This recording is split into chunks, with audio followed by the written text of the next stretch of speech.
Our next speakers could come on up. We're running a little bit behind, not too bad, I guess, but our next group of speakers is going to talk to us about ecotourism, people, place, and prosperity. Our first speaker will be Virginia Haley of the Sarasota Convention and Visitors Bureau. Virginia has served at the helm of the Visitors Bureau since 1999. The Bureau is an independent partnership serving all of Sarasota County and manages $4 million in tourism marketing campaign. Virginia is a leader of cultural tourism in Florida and chair of the Florida Cultural Heritage, Rural, and Nature Tourism Committee for Visit Florida. Our second speaker will be our own John McCarthy, who is currently serving as interim executive director of Sarasota County Community Services. John is a native Floridian, and I think from Sarasota, I don't remember, with 30 years of experience working with Sarasota County government, beginning his career with Historical Resources, where he served as county historian. In November 2000, John was appointed General Manager of Parks and Recreation and has been responsible for the operation of over 200 parks throughout the county, as well as the county's History Center. And last but not least, our third speaker is John Robinson, Park Manager of Myakka River State Park. John has been with the Florida Park Service for 25 years. His career has taken him all over South Florida, including Palm Beach, Miami, Estero, and Sarasota. Please join me in welcoming our first speaker, Virginia Haley.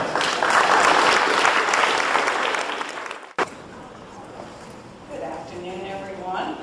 That was a great session, and I think when you hear all of what's going on with agriculture and food, you'll understand why you'll be hearing from us next year about a visitor agritourism initiative, because what we're seeing are visitors coming to Sarasota, coming to the visitor center, asking about the farms. They're asking about the restaurants that are selling local food. They want to know about the unique Florida food products. So I think that is right on the right path.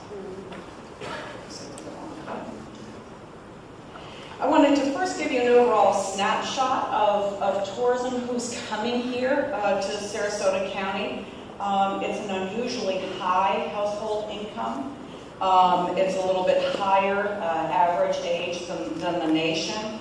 We have strong repeat visitation and very satisfied visitors. So they really like what they see here in the area. And you see the whole mix of activities. And here's the interesting thing we saw this year. We now have bird watching as an activity tops golf. So a lot of what people think, not how my golf course is fair, but I think what people need to understand is that visitor interests are definitely changing here locally and across the country.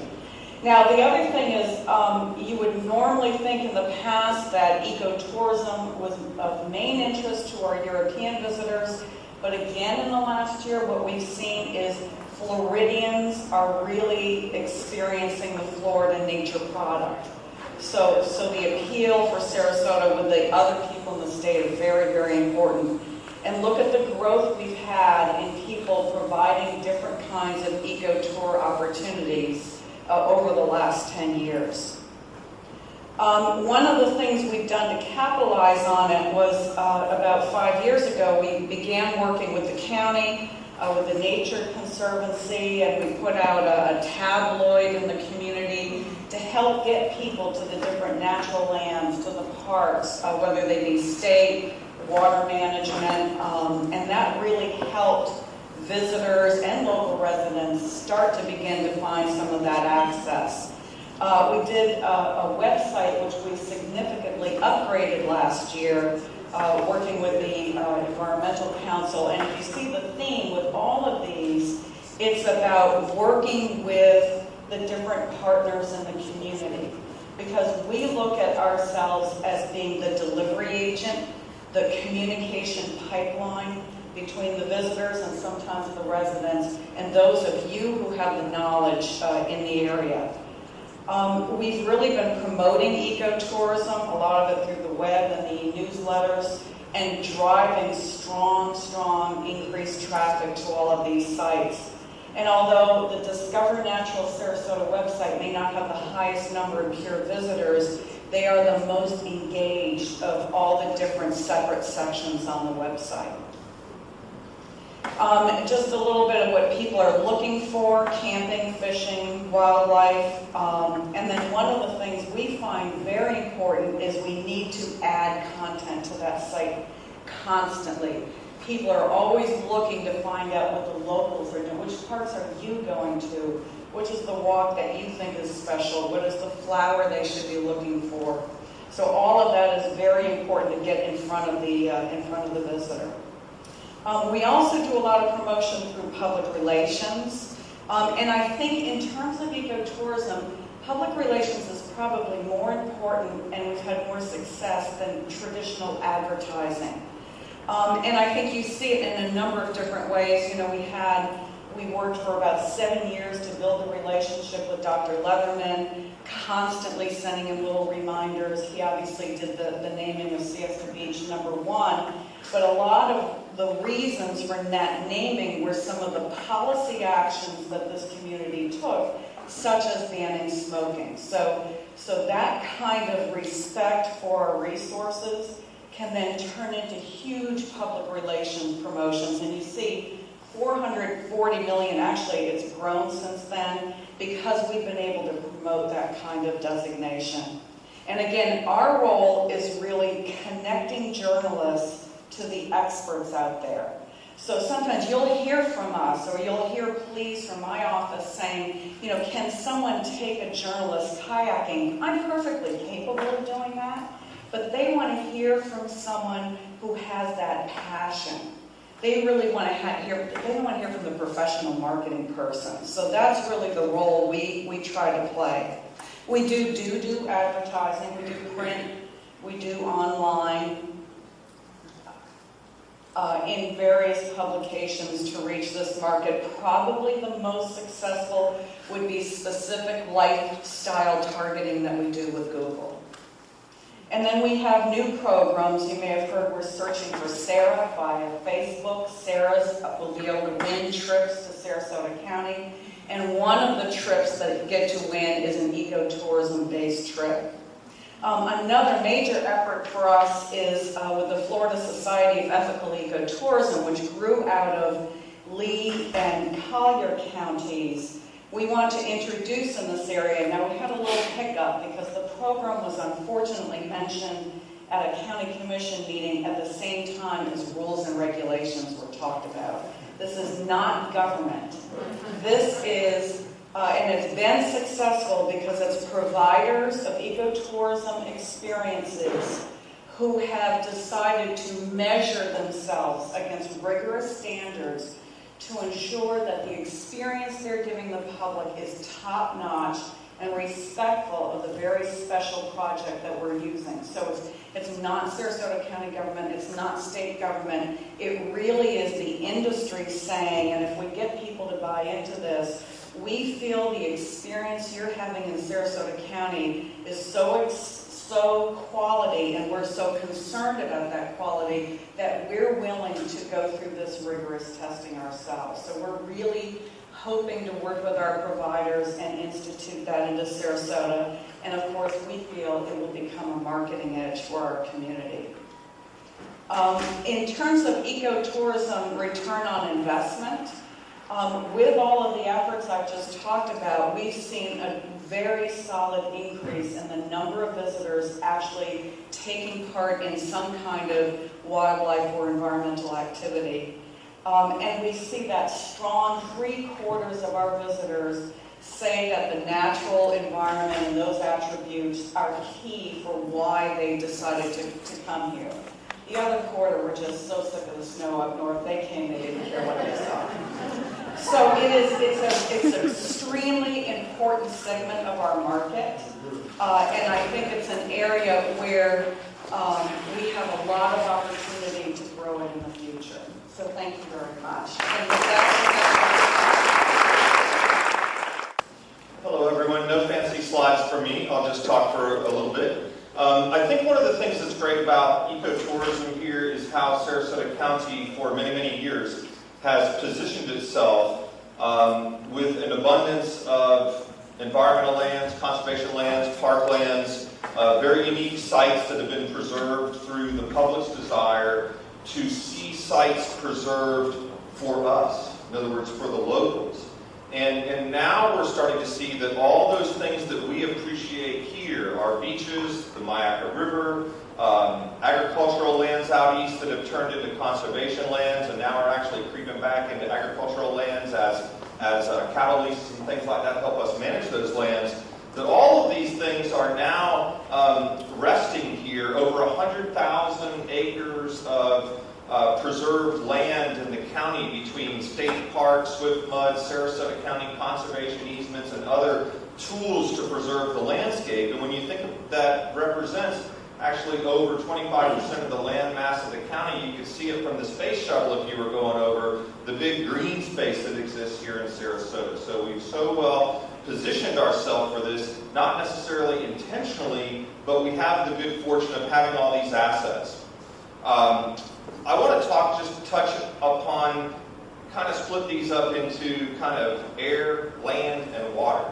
Because in the air we have birds, and you heard Virginia make reference to now bird watching has overtaken golfing as something attracting people to this area, which is really fantastic. And again, using assets that we already have, property that we've already purchased, things that have already taken place out at the celery fields, out off of Fruitville Road. Sarasota Audubon is running a birding center. They're offering tours. They're doing bird sightings. And they're actually engaged now in working forward toward a lease with Sarasota County so that they can build, and the county's going to help them, a little birding center there down by the big hill. So here's a project that came out of flooding where the county invested in agricultural land to turn it into a stormwater facility to both minimize downstream flooding as well as increase the quality of water going into Sarasota and Roberts Bay. And as an outcome of that, we have a place that has attracted, I think, over 200 species of birds that people can very easily get to, either from Sarasota or from the other communities in our area. It's right off of I-75. It's a gorgeous piece of green space. And so here's something that, again, we made a prior investment to do one purpose, but we can use it for another purpose, and it's just awesome. So once we have our birding center there, which is just a little structure where people can come and Audubon can keep their materials to offer tours to school groups and traveling people and everything else, they've got a website where if they see a particular bird, they pop it on that website, and people literally travel for miles to see that bird because, of course, birders keep their life list. They want to see as many birds as they can, and they want to see them mating, they want to see them nesting, they want to see them doing all different types of things on migration and everything else. So that's really pretty cool. Well, why is that important to us? Well, for one thing, it helps us to optimize and protect the celery fields in a way that makes good habitat for birds. In fact, Audubon's already made recommendations about the way the county manages the vegetation there so that certain birds can be attracted to it. But a birding center named Corkscrew Swamp Sanctuary, just down to the south of us about 100 miles, they generate 80,000 visitors a year, has a local economic impact to the community of $12 million, and 83% of the people that go there are coming from outside of Florida. So, you know, Corkscrew is a very unique situation, long-term, been there a long time, great reputation. We have the same opportunity as celery fields here in Sarasota. Okay, then we turn to kind of our waterways. We have our Gulf, our bays, our places like South Lido with the mangrove tunnels and Brushy Bayou. And then you've got Jim Neville Marine Preserve down by Turtle Beach. And we've got a campground right there next to Turtle Beach. So you can come and spend the night and camp and get in your kayak and spend a couple days exploring, you know, Neville Preserve, North Creek, if you know how to get up in there, and other places in the bay. You've got the Myakka River where, again, because of the county's investment in environmental lands to preserve the habitat for wildlife and provide access for citizens, we've assembled almost all the land on the east side of the river, connected to Myakka River State Park, connected to Swift Mud properties, all the way down to US 41 with Deer Prairie Creek Preserve. So you can practically walk from US 41 in Northport, meander all the way up through Myakka State State Park, go up to Crowley Nature Center, just getting on a couple of roads and having to cross a couple of difficult places. That's pretty awesome when you think about those connections. There's already a great trail that connects Carlton Reserve with Myakka River State Park, the Myakka Island Trail, so that we bridge those gaps with the local park systems and put it all together so that there's just awesome opportunities. But think about it on the water, on the Myakka. Now you have an opportunity where you can kayak the Myakka River, and because so much of it is publicly owned, you've still got that wild and scenic character that the river is all about. And while you do see some homes in areas where the homes were built years and years ago, you're only going to see so many more homes built because there's only so much land that's still available. So a good portion of the river will always be there for us to enjoy. And so you take the birds in the air and the people on their kayaks and stand-up paddleboards and canoes and other ways of getting around the water. And then again, the land resource that I mentioned, over 100,000 acres in public ownership in this county. It's just awesome. Many, many places to go. And I think the biggest impediment to people enjoying, whether it's a kayak trip or going out to the beach and experiencing that from a bird watching standpoint or some more eco-friendly standpoint, or to go out into the woods, is really just to get to the edge of it. You know, if you can overcome the obstacle of just getting to the edge of the water or the edge of the woods, you've kind of already achieved your goal. Now you launch your kayak and you go and you instantly enjoy nature. Or you get out into the woods and you go and you instantly enjoy it. So really, Virginia's job has been to help to kind of herd all the cats that have the assets so that the assets can be well promoted through the collaborations. But then you've also got to make it easy for people to enjoy. So in the case of kayak trips and things like that, a couple of years ago, Sarasota County put together a kayak guide, shows you maps of all the places you can go, the things that you're going to see, aspects of convenience, so that you can feel confident that if you want to go kayaking, you get a hold of this guide, you figure out where you want to go, you've got everything you need to go and have a good time. And again, working with the Convention and Visitors Bureau, Sarasota County's just produced this field guide to conservation lands. This is something we've really needed for years. And it's a great little booklet that kind of defines different types of ways that you might enjoy the great outdoors, and then a selection of sites that you might want to go to, broken up into kind of north, central, and south regions. So with this little guidebook for the land, and this little guidebook for the water, and then a phone call to Audubon or a visit to their website, you kind of have exposure to all of those eco opportunities. There are a limited edition of these available in the room from Lee Hayes Byron. They're just coming off the printer day by day. So we don't have thousands of them out here now. We're doing an initial printing of 2,000. We're going to get feedback just like we did with the kayak guide, add any little tidbits or tweak it a little bit, and then go out for a bigger printing. It's also online in the county and probably also CBB. So I think a couple of the messages I just want to kind of drive home is that Sarasota County, through other means, has acquired assets that now can be hugely leveraged for ecotourism opportunities. It is important, though, that we manage that and manage it correctly, manage it in such a way that those lands are preserved, the waters are preserved, and things like that. So that might be why that guy said to the county commissioners, hey, we're talking about doing this Florida Society of Ethical Ecotourism thing, because that's one way that we can ensure that the vendors that are working in the area will take good care of the asset, be responsible, be ethical about their behavior, be sustainable, so that all these assets that we've collected as a community, that are almost all out of a community upwelling to preserve nature, can be enjoyed by people, not exploited, but enjoyed, preserved, and maintained and sustained for years. Thank you. Hello. We have Virginia and John talking about Sarasota County as a whole, and I'm going to bring it back a little bit smaller. It's not real small. Myakka River State Park is 37,000 acres. I'd like to say that the Florida Park Service was cool. It was ecotourism before ecotourism was cool. We've been doing it since the 30s. Myakka River State Park was developed in the mid-30s by the Civilian Conservation Corps.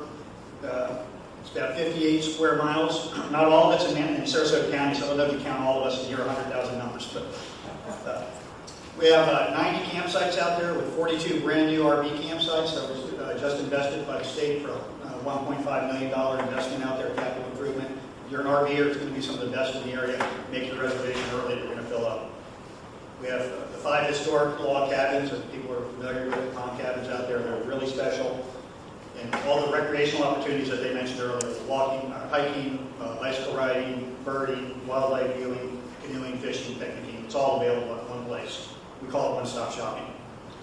We also have an airboat tour and a canopy tour, a canopy walkway, and we have a trolley tour out to the backcountry. So all different ways for people who don't have their own way to get out to the backcountry to see it and get intimate with nature. My wife told me that when I start talking statistics, I get bored. So I fixed that. I didn't invite my wife to the talk today. Sarasota County has one of the, I think, one of the best in the nation public land acquisition programs in converting lands to public access. And Myakka was an early part of that. But the question that comes up in this economy right now all the time, I've been in the Park Service 25 years, it's only been in the last 5 years I've been hearing this question. Yeah, that's great, but what's it doing for the economy? So the Park Service decided to answer that question as best they could. And they got hold of the money generation model that's used by the National Park Service to figure out what the economic impact of parks and communities is. That number is based on the visitation to the park and what percentage of it is from people outside the local area. Myakka River State Park had 337,000 visitors last year. Even in this economy, that's up 10%. That number, by this model, that's a nationally recognized model, translates to an economic impact to Sarasota County of $16.5 million. That's a message we need to get out.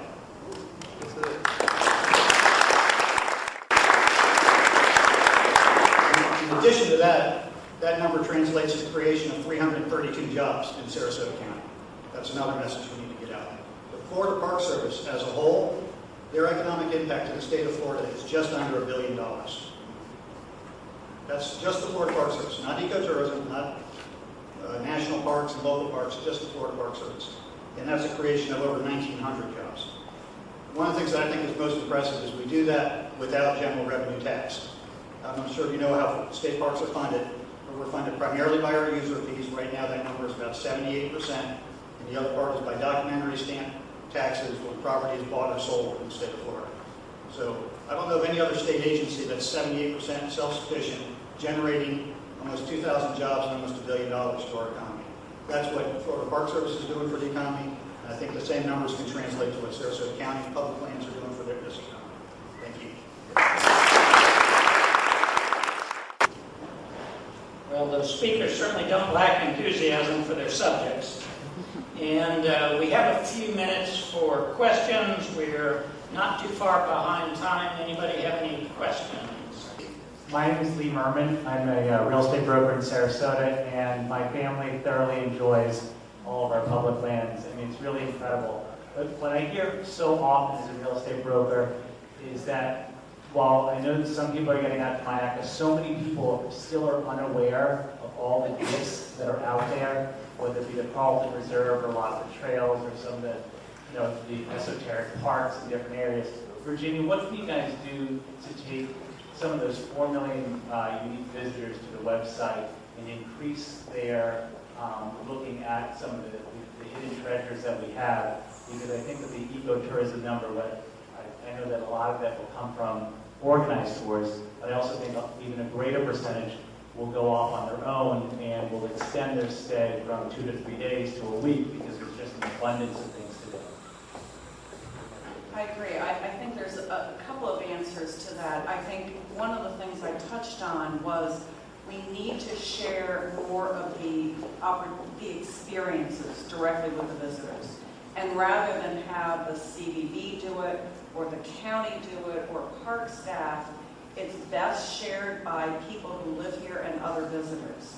So we're bringing on a whole series of local bloggers to help take those experiences, take photographs, take video. You see some of that on the site now and on the county site, but I think that then is that one-on-one level of engagement that people can see, wow, that looks like a great experience. That could be something that I'm doing. The other challenge we have is one we call visitor services. This is a large county, and we have just under 100,000 people walk through the doors of our visitor center every year. But our concern is that if it's someone staying in Venice, someone staying in Englewood, someone coming for a festival, they may not really know what there is. So one of our efforts this year is actually get out of the visitor center and out into the county, we are probably going to be doing some fundraising to create a mobile visitor unit that will be able to cruise around the whole community, be where the visitors are. If it's a big week at St. Armand's, we'll be in St. Armand's. If everybody's on Venice Avenue, that's where it will be. And then the other thing it will do is serve as a communication point. So they can stop in at the Venice Chamber front desk and say, hey, do you know there's a bunch of nature walks this week in Jellics Preserve? Or, and then bring that word around to the different hotels, the real estate offices. So creating internal communications, I think, will be a big part of that. Hi, my name is Erica Brigham. I read recently in the Herald that the Governor Scott, is pushing the proposal of selling public land, particularly state land. And I'm wondering how that affects the state parks, also cutting back on hours. He says it's an expense that we can't endure anymore. And as an ancillary question, that he is also trying to water down the DRI, the development of regional impact legislation, so which would enormously affect any public land. And I'm wondering, is that really the case? Is he really pushing the sale of public lands? And yes, the notion of Swift Mud in particular, evaluating the lands that they have purchased over the last several years to ensure that those are providing a function for the water conservation, which was the original intent, and then seeing if there are opportunities to surplus out some of that land is indeed something that's coming out of Tallahassee. How does that affect us here in Sarasota County? Well, I think the article was perhaps a little confusing because it talked about county-owned lands and things like that. It has no impact on lands that the county owns singularly. There are many lands, however, and conservation easements that the county owns jointly with SwiftMud.